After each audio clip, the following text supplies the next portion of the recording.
오늘 하나님께서 우리에게 주신 말씀 사무엘상 24장 1절에서 7절까지의 말씀입니다. 한 절씩 교독하신 후에 마지막은 함께 읽도록 하겠습니다. 사울이 블레셋 사람을 쫓다가 돌아오매 어떤 사람이 그에게 말하여 이르되 보소서 다윗이 엔게디 광야에 있더이다 하니 사울이 온 이스라엘에서 택한 사람 3,000명을 거느리고 다윗과 그의 사람들을 찾으러 들염소 바위로 갈새. 길가 양의 우리에 이른즉 굴이 있는지라. 사울이 뒤를 보러 들어가니라. 다윗과 그의 사람들이 그 굴 깊은 곳에 있더니 다윗의 사람들이 이르되 보소서 여호와께서 당신에게 이르시기를 내가 원수를 내 손에 넘기리니 내 생각에 좋은 대로 그에게 행하라 하시더니 이것이 그날이니이다 하니 다윗이 일어나서 사울의 겉옷자락을 가만히 베니라. 그리한 후에 사울의 옷자락을 뱀으로 말미암아 다윗의 마음이 찔려 자기 사람들에게 이르되 내가 손을 들어 여호와의 기름 부음을 받은 내 주를 치는 것은 여호와께서 금하시는 것이니 그는 여호와의 기름 부음을 받은 자가 됨이니라 하고. 함께 읽겠습니다. 다윗이 이 말로 자기 사람들을 금하여 사울을 해하지 못하게 하니라. 사울이 일어나 굴에서 나가 자기 길을 가니라. 아멘. 할렐루야. 아멘. 오늘 차가운 바람을 뚫고 수요 예배 자리에 모신 모든 솔티인 가족들을 주님의 이름으로 환영합니다. 앞뒤 좌우를 보고 우리 함께 인사하겠습니다. 잘 오셨습니다. 잘 오셨습니다. 하나님께만 영광 올려드립시다. 하나님께만 영광 올려드립시다. 아멘. 오늘 한 명의 예배자로 주님 앞에 나아가 하나님께만 영광 올려드리는 우리 모든 솔티인 가족들 되시기를 간절히 소망합니다. 제가 20살 때 또 21살 때 속으로 굉장히 부끄러운 생각을 한 적이 있습니다. 사실 이것을 이야기할까 말까 굉장히 고민을 하다가 설교를 통해서 나눠보려고 합니다. 속으로 이런 생각을 한 적이 있습니다. 나는 어쩌면 꽤 괜찮은 그리스도인이 아닐까라는 생각을 한 적이 있습니다. 예배도 빠지지 않고 각종 부서에서 헌신도 하고 또 수입이 생기면 11조 감사원금을 빠지지 않으며 월드비전에 후원까지 하고 있으니 나는 꽤 괜찮은 사람이겠다. 나는 나 정도면 솔직히 완벽 근처까지 가지 않을까 이런 생각을 했던 적이 있습니다. 물론 지금은 그런 생각을 하지 않습니다. 이제 어린 마음에 그런 생각을 했었던 적이 있습니다. 그런데 이 생각은 얼마 가지 않아 진짜 가루가 되어 흩어지게 됩니다. 바로 입대하고 훈련소 생활에서 제가 어떤 사람인지 깨닫게 되었습니다. 저는 군에서 그리스도인의 향기를 내며 사랑을 나눠야지 큰 포부를 가지고 있었습니다. 그냥 군 생활하는 게 아니라 그곳에서 복음을 전하리라 이런 마음을 가지고 있었습니다. 힘들어하는 동기를 위해 짐을 함께 지어주는 사람, 내 초코파이도 나눠줄 수 있는 그런 사람일 거야 라며 저를 생각하고 있었습니다. 그런데 감사하게도 2, 3주는 아주 잘 지켰습니다. 그런데 첫 화생방 훈련 때 이것이 무너지게 되었습니다. 화생방에 들어가기 전에는 옆 동기가 괴로워하면 내 방독면이라도 벗어서 그 동기에게 줘야지, 그렇게 하나님의 사랑을 전해야지, 그게 그리스도인의 모습이야 혼자서 막 생각하고 있었습니다. 설마 벗어준다고 내가 죽을까? 그 정도 할 수 있지 라는 마음을 가졌습니다. 그리고 화생방 훈련장으로 들어갔습니다. 앞에서 시에스탄이 탁탁탁탁탁 터지면서 스멀스멀 이제 그 냄새들이 올라오기 시작을 했습니다. 처음에는 이제 방독면을 쓰고 정화통을 닫고 있으니까 괜찮았습니다. 이 정도 버틸만 하네. 그런데 갑자기 교관들이 정화통을 빼라고 하는 것입니다. 정화통을 빼고 저는 숨을 참기 시작했습니다. 그런데 이제 팔 벌려 높이 뛰기를 시키더라고요. 한 번 하는 순간, 들어 마시는 순간 예수님의 뒷모습을 살짝 본 것 같습니다. 눈이 안 떠지고 너무 아프고 숨 쉴 때마다 갈고리로 제 목을 자르는 듯한 느낌이 들었습니다. 하면서 너무 괴로워하며 팔 벌려 높이 뛰기를 끝내고 군가를 한번 부르고 정화통을 막 꼈습니다. 그런데 옆을 보니 제 동기가 이걸 못 끼우고 있더라고요. 그래서 제가 역시 나는 도와줄 기회가 왔구만 하면서 이제 막 돌려서 끼워주는데 이게 안 들어가더라고요. 뺑뺑 돌면서 옆에 동기의 눈은 죽어가고 있고 손은 덜덜 떨고 있고 저는 해주는데 안 되길래 그때 생각을 했습니다. 아, 지금 기회가 찾아왔구나. 내 방독면을 벗어줄 수 있는 기회가 지금 찾아왔구나 라는 생각을 했습니다. 앞서 말씀드린 것처럼 저는 이 기회에서 아주 멋진 판단을 하였습니다. 그 짧은 시간에 수만 가지 생각을 하고 모른 척을 했습니다. 제가 이때 깨달았습니다. 아, 사람은 말로 떠드는 게 아니라 절체절명의 순간에 직접 서 봐야 자기가 어떤 사람인지 알 수 있구나. 평소에 나는 어떤 사람인가 백날 떠들어 봐야 그 상황에 놓여 있을 때 그 행동을 하지 못한다면 내가 어떤 사람인지 잘못 알고 있었구나. 그때 알게 되구나. 이것을 그 순간 깨닫게 되었습니다. 오늘 본문 말씀에 정말 절체절명의 순간 앞에 놓여 있는 다윗과 그의 부하들이 있습니다. 다윗에게 자신의 인생을 바꿀 기회가 찾아왔습니다. 그 순간 우리는 다윗이 어떤 선택을 하나 주의 깊게 보아야 합니다. 다윗은 어떤 사람인지 우리가 그 순간에 확인할 수 있는 것입니다. 현재 다윗은 사울에게 쫓기고 있습니다. 또 사울은 끈질기게 다윗을 추격하고 있습니다. 다윗은 자신을 죽이려는 사울을 피해서 라마나요스로 도망을 칩니다. 요나단의 도움을 받아서 도망에 성공하기도 합니다. 놉을 떠나 가드 왕 아기스에게 가서 미친 척도 하고요. 그 다음 아둘람 굴, 모압 미스베, 헤르수프를 지나 그일라 사람들을 도와주고 10 황무지, 40 광야를 지나 오늘의 본문 장소인 엔게디 광야까지 이르게 된 것입니다.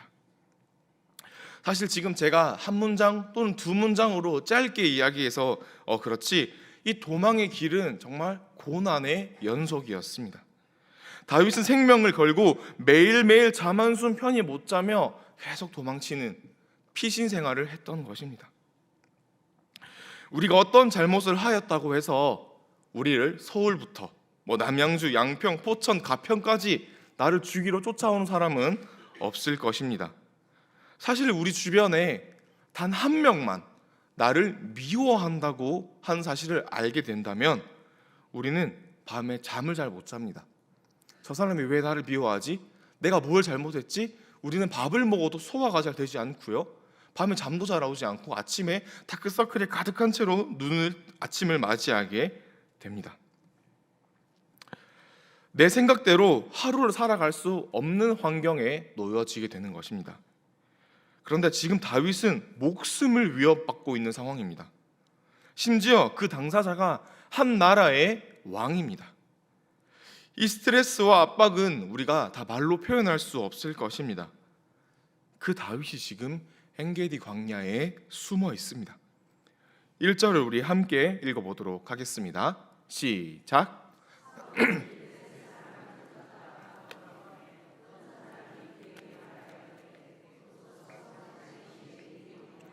있더이다 하니 아멘.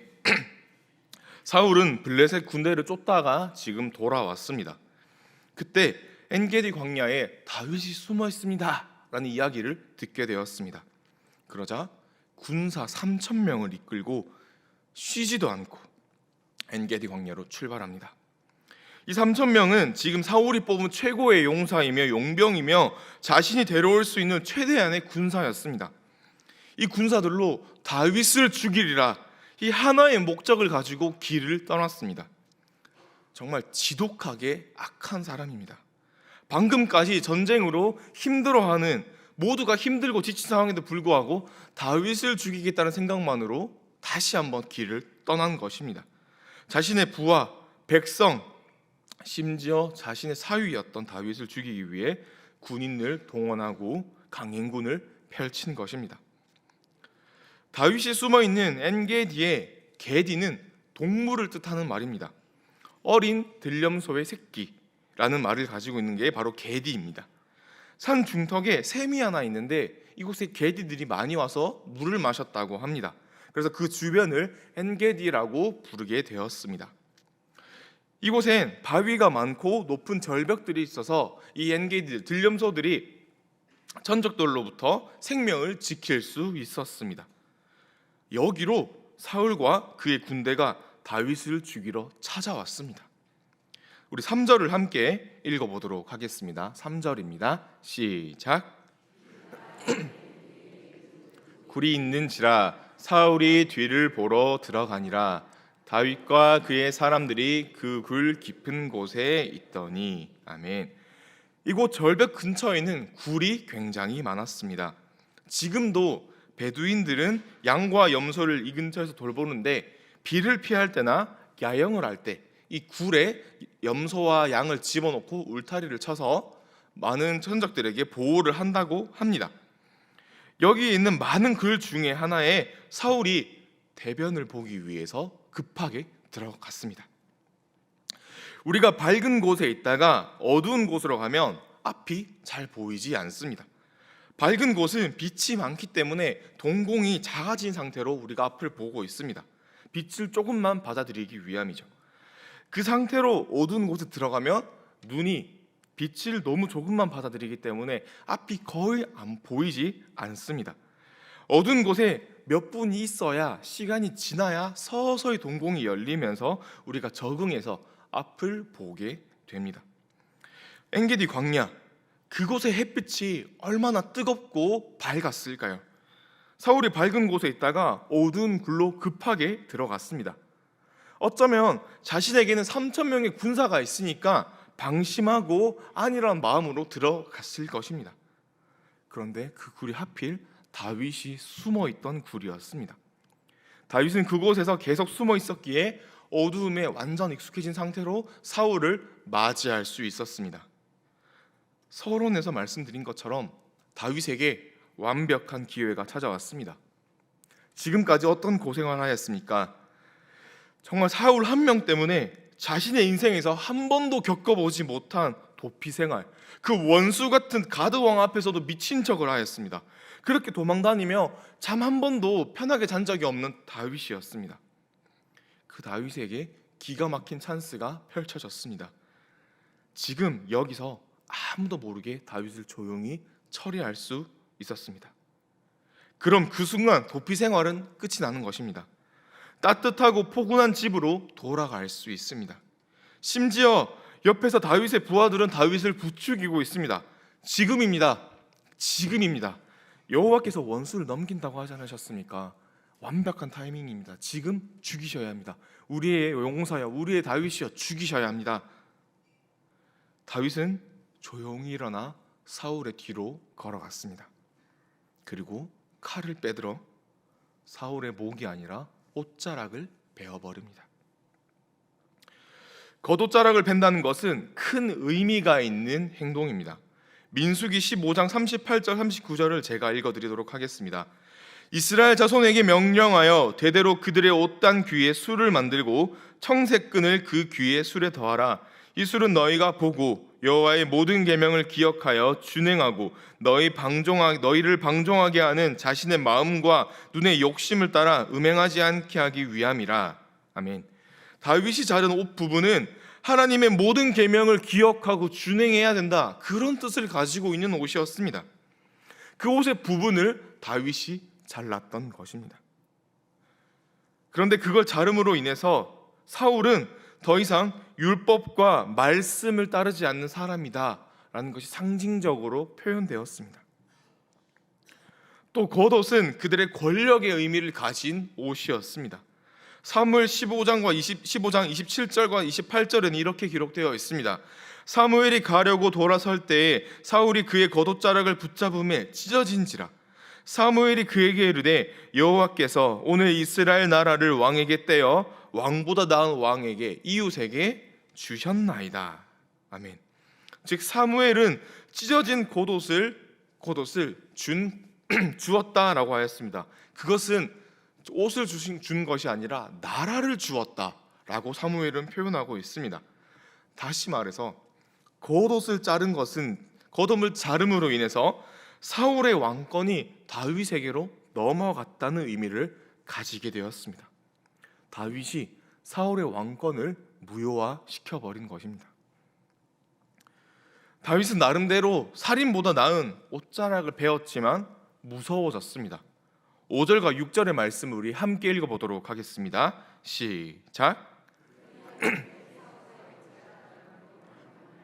다윗의 마음이 찔려 자기 사람들에게 이르되 내가 손을 들어 여호와의 기름 부음을 받은 내 주를 치는 것은 여호와께서 금하시는 것이니 그는 여호와의 기름 부음을 받은 자가 됨이라 하고. 아멘. 다윗의 마음이 찔렸다고 표현되고 있습니다. 이 말은 즉슨 다윗은 성경을 알고 있던 자였습니다. 출애굽기 22장 28절에 이런 말씀이 기록되어 있습니다. 너는 재판장을 모독하지 말며 백성의 지도자를 저주하지 말라. 자신의 행동으로 인해서 어쩌면 하나님의 권위에 대한 도전일지도 모르겠다라고 다윗이 생각을 하게 된 것이죠. 그러자 곧바로 자신의 부하들에게 기름 부음 받은 자를 치는 것은 여호와께서 금한 것이다. 우리는 여기서 멈추어야 한다며 회개하고 그들에게 바른 길을 가르쳐 주기 시작을 합니다. 사랑하는 우리 성도님들, 이때 다윗의 심정이 상상이 가십니까? 아마 다윗의 눈에는 눈물이 가득했을 것 같습니다. 폼 잡고 멋있는 척하면서 옷자락만 배웠다.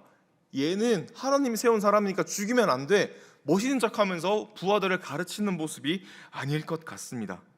폼 잡고 멋있는 척하며 자만하는 모습이 아니라 정말 눈물을 뚝뚝 흘리며 입술을 꽉 깨물고 있었을 것 같습니다. 내가 너 때문에 내가 지금 어떤 고생을 하고 왔는데 여기까지 도망을 쳤는데 내가 뭘 잘못했길래 나를 죽이려 여기까지 왔냐, 저 많은 사람들을 이끌고 나를 죽이러 왔냐 라는 마음으로 사울을 바라보고 있었을 것 같습니다. 아마 칼을 잡은 손은 바들바들 떨렸을 것 같습니다. 그런데도 다윗은 자신의 기회의 자리에서 사울을 해하는 것을 선택하지 않았습니다. 그저 옷자락만 베었습니다.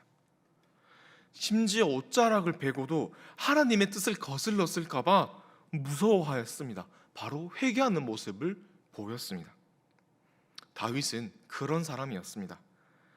다윗은 자신의 도피 생활, 자신의 고난, 자신의 억울함, 이 모든 것을 끝낼 수 있는 그 자리에서 하나님이 세우시는 왕 사울을 높였습니다. 살려주었습니다.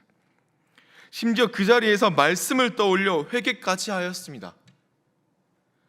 이렇게 할 수 있었던 원동력은 무엇이었을까요? 다윗이 겁쟁이여서 그랬을까요? 사울이 무서워서 그랬고 여기서 사울을 죽이면 나가지 못할까 봐 두려워서 그랬을까요? 다윗은 하나님의 이름을 더럽힌 2m가 넘는 골리앗에게 물맷돌만 가지고 청소년 시기에 나아갔던 용사였습니다. 절대 사울이란 사람을 무서워하지 않았을 것입니다. 그렇다면 다윗이 정치적인 사람이어서 이렇게 행동할 수 있었을까요? 정치적인 사람이었다며 자신의 손에 피를 묻히지 않고 옆 사람을 시켜 조용히 처리하게 만들었을 것입니다.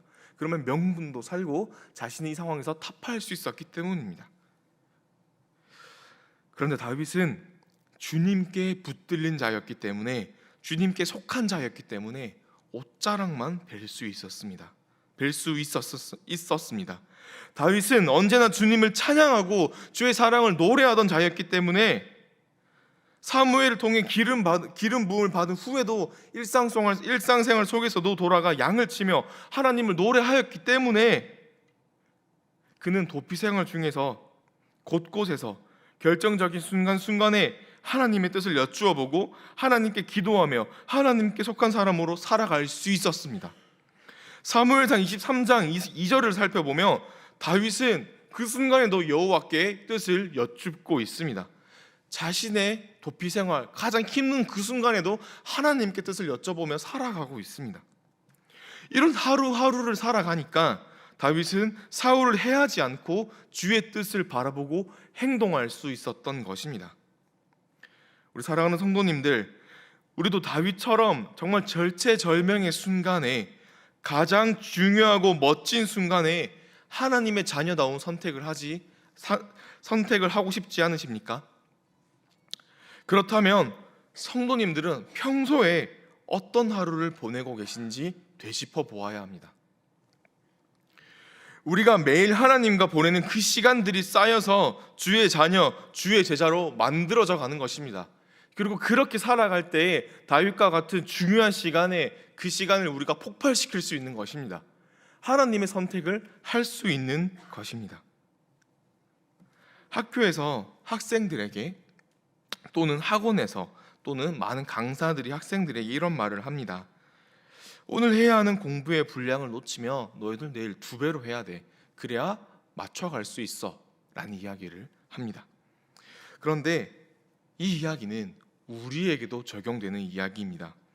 내가 오늘 삶 속에서 하나님과 함께하는 시간, 하나님을 높여드리는 시간, 그 작은 시간 속에서 하나님의 뜻을 여쭤보는 시간이 부족하면 우리는 그만큼 하나님과 멀어지게 되는 것입니다.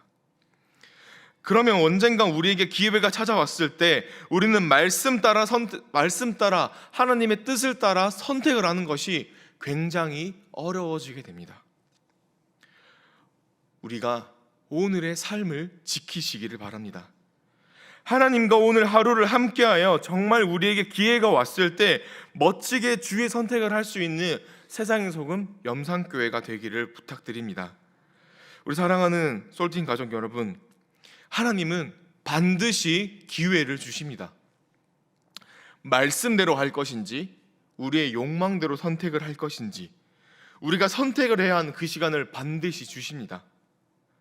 그래서 우리를 기회의 자리 또는 다르게 말해서 사지로 내모십니다. 그때 우리가 바른 선택을 하기 위해서는 평소에 하나님께 붙들려 있어야 합니다. 하나님께 속한 사람이어야 합니다. 지금 내 삶이 무엇으로 채워지고 있는지 점검하셔야 합니다. 지금 내가 하나님께 붙들려 있는가, 아니면 내가 내 욕망에 따라 하나님을 그 순간순간 끼워놓고 있는가 돌아보아야 합니다. 다윗은 하나님께 속한 사람으로 나아갔습니다. 평소에 주를 찬양하기에, 기도하기에, 주님의 뜻을 여쭤보기에 그런 것들을 멈추지 않았습니다. 그러자 고도자락을 베면서 폭력적인 방법을 선택하는 것이 아니라 주의 방법으로 왕권이 넘어오게 되었습니다. 그리고 거기서 멈추지 않고 주의 말씀을 또 기억해서 자기의 부하들과 함께 회개의 자리로도 나아갔습니다. 하나님 보시기에 다윗이 얼마나 예뻐 보일까요? 원수의 앞에서도 하나님의 뜻을 넘지 않으려는 그의 노력이 있었습니다. 우리는 이러한 노력의 시간들을 내 삶 속에서 부단히 만들어 가야 합니다. 이러한 노력이 없던 사울은 어떻게 되었습니까? 하나님의 후회가 되었습니다. 자신의 욕망, 하나님을 떠나 사울이 스스로 만든 그 세상에 갇혀서 다윗을 죽이러만 다녔습니다. 그곳에 자신의 온갖 에너지를 쏟아 부었습니다. 제정신이 아닌 채로 살아갔습니다. 그런데 자신이 잘못한 게 없다고 생각하며 사울은 살아갔습니다. 사리분별을 못한 것이죠. 다윗이 떠난 사울을 다시 불러서 자기 옷이 잘렸다, 내 아버지여, 저는 아버지를 높여드립니다라고 얘기할 때까지도 사울은 자기의 옷이, 그 율법을 기억해야 되는 옷이 잘린 줄도 몰랐습니다. 하나님께 벗어난 사람의 특징이 바로 이렇습니다. 말씀과 기도 생활이 없고 하나님과 떨어져 자기 자신이 잘하고만 있다고 착각하고 살아가는 것입니다. 이 부분은 우리에게 너무나도 무섭게 다가옵니다. 우리는 나의 삶을 다시 한번 점검해서 주님의 곁으로 돌아가야 합니다.